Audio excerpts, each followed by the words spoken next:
Доброго дня! Сегодня у нас интересный гость, мой сослуживец с позывным Кайзер. И он у нас англоговорящий, я постараюсь сделать субтитры, чтобы всем было понятно. Мы будем говорить по-английски, кто узнает английский, будет слушать таким образом. Он бывший солдат Бундесвера, он также является добровольцем иностранного легиона в Украине, получил ранение, сейчас находится на восстановлении в Германии. Поговорим об этом тоже чуть попозже. И он также является автором книги, хотя это еще в проекте. То есть издание будет через месяц-другой. Об этом мы на канале потом скажем более подробно. Итак, hi Kaiser, I really nice to see you. Nice to see you too. Nice to see you too.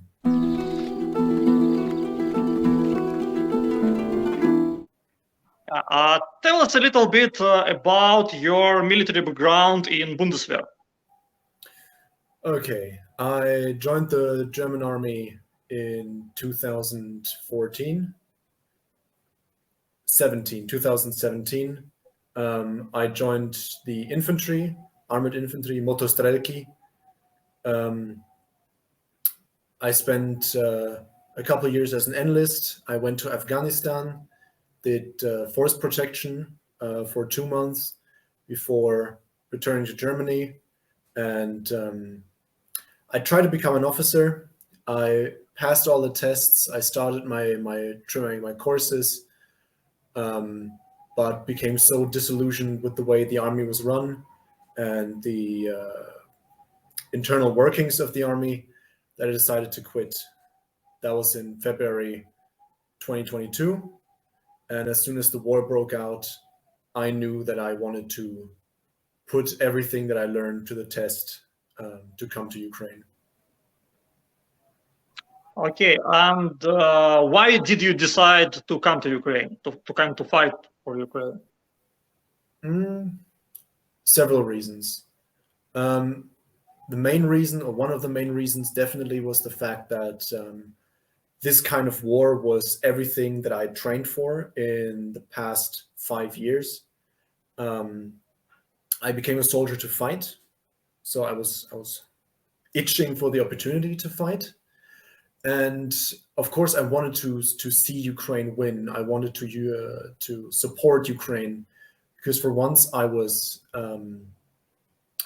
disgusted with the Russian advance, and I was disgusted with the lack of help that Germany was sending back in February and March.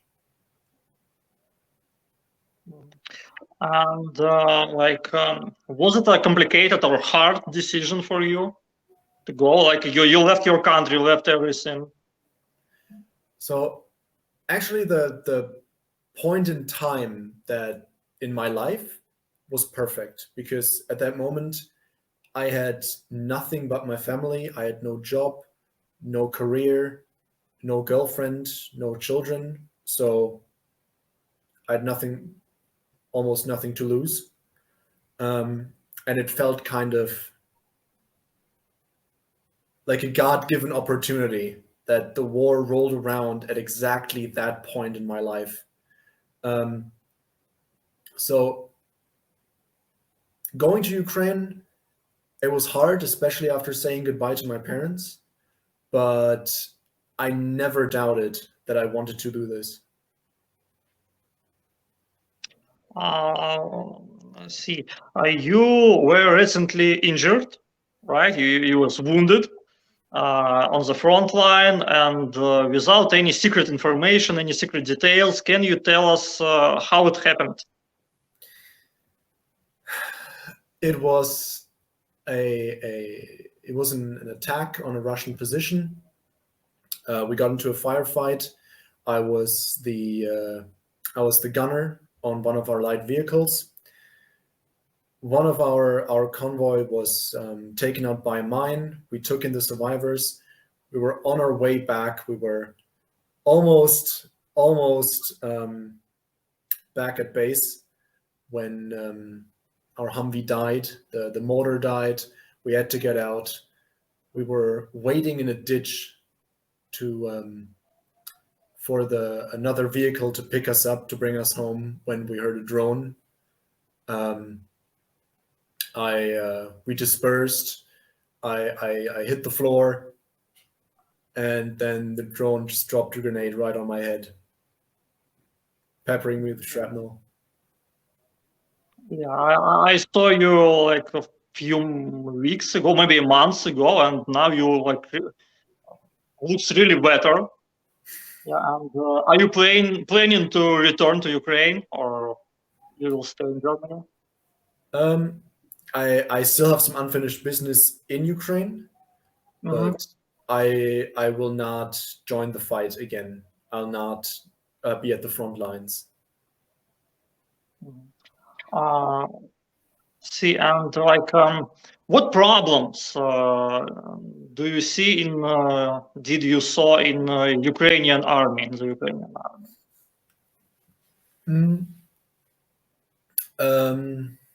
The main problems I saw, and those were most present in GUR, in the International Legion, corruption on every level, a lack of vision for the entire structure, a lack of dedicated leadership, like leaders that were actually available, and just a complete and utter disregard for the concerns of the foreigners. So a complete unequal treatment for the foreigners, like especially a completely different treatment for Belarusian and non-Russian or non-Ukrainian speaking foreigners. And also just the attitude towards the foreigners was really bad.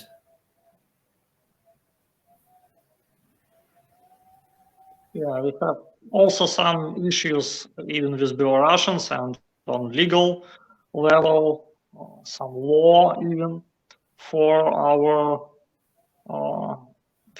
families of our dead brothers. They don't have any payments and so on, and that's why we created association for Belarusian soldiers, work in progress, but still we already have some work done, some successes. And do you see any growth of Ukrainian army? Maybe some problems solved, maybe not. I don't know. This situation is better now than like half a year ago.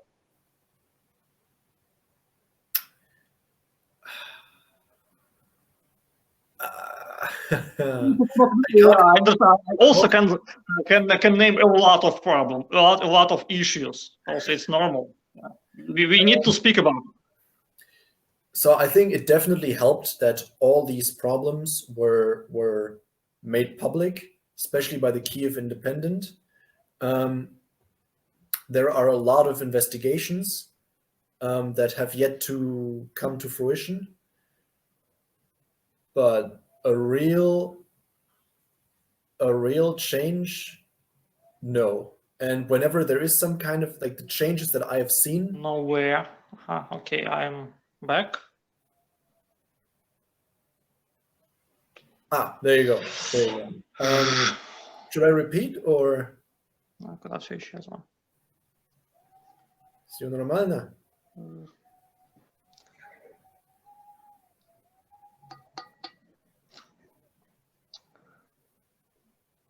Чого це воно здохло так?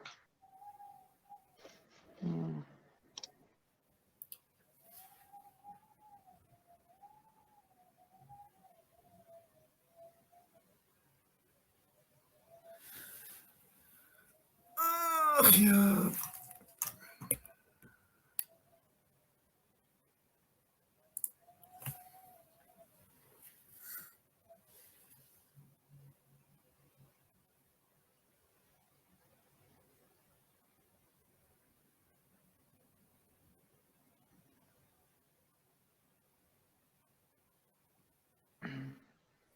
Sorry, it's maybe some problems here with internet, because like in Kiev it kind of usual.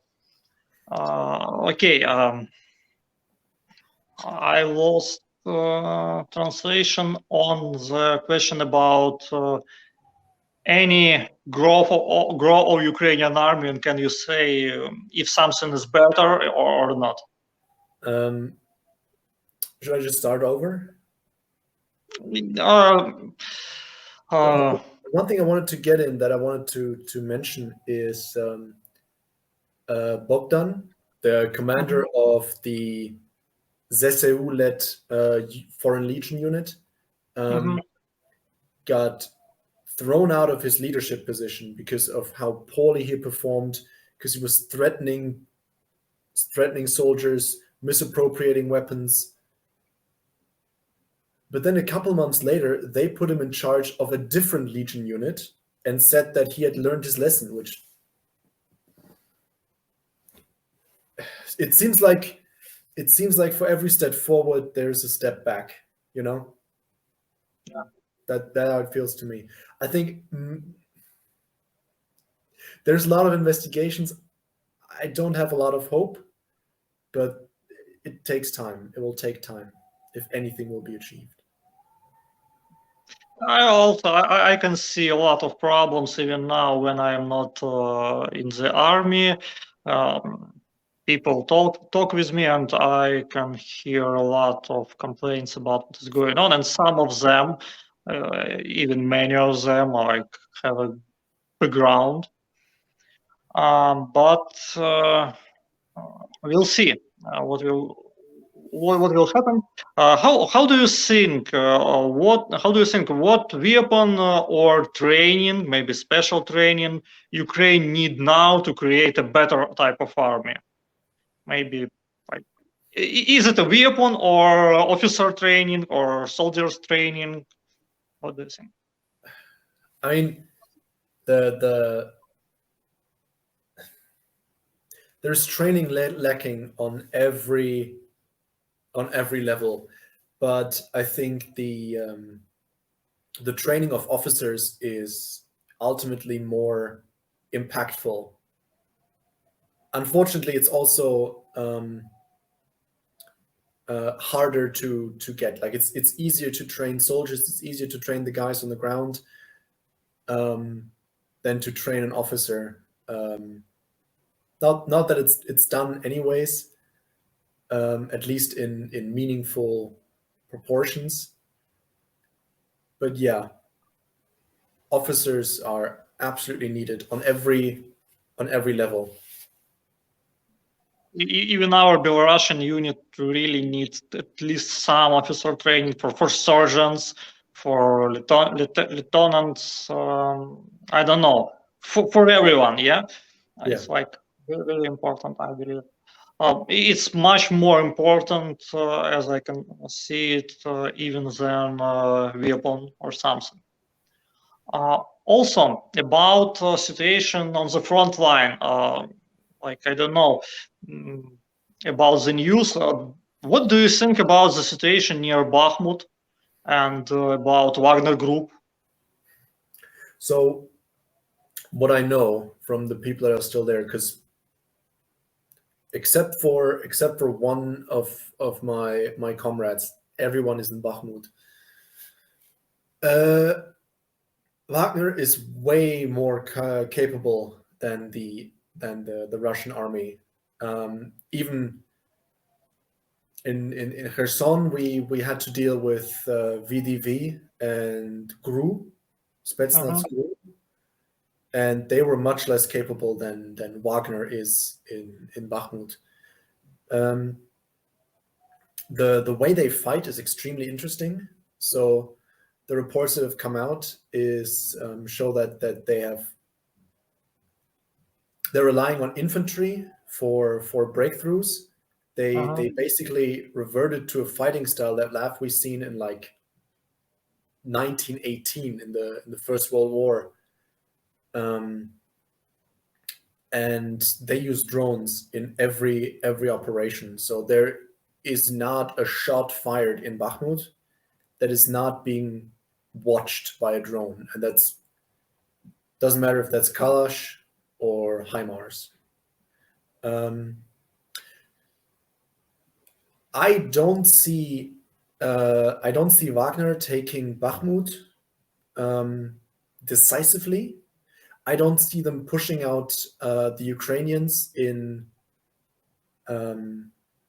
soon. I don't think they will be able to push out Ukraine this month.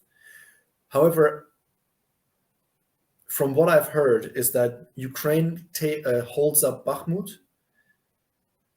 because right now it is favorable to them, because right now their Russian losses exceed their losses. So it's favorable for them to hold. And I would assume that as soon as that changes, they might abandon Bakhmut and fall back to defensive positions, similarly to how they did it in Lysychansk and Severodonetsk. That's my assessment. And like the final question for me is very interesting. What do you think? How this war should end? Like, do you see any options? How it should, or how it could? Should, I mean, like even possibilities? Even what kind of result it can be? I don't know. I mean, what the purpose of what the purpose for Ukraine, at least? Okay. I mean, the most preferable outcome would be the complete restoration of the pre-2014 borders of Ukraine, including Crimea. I think with continued support by the West, that's definitely possible.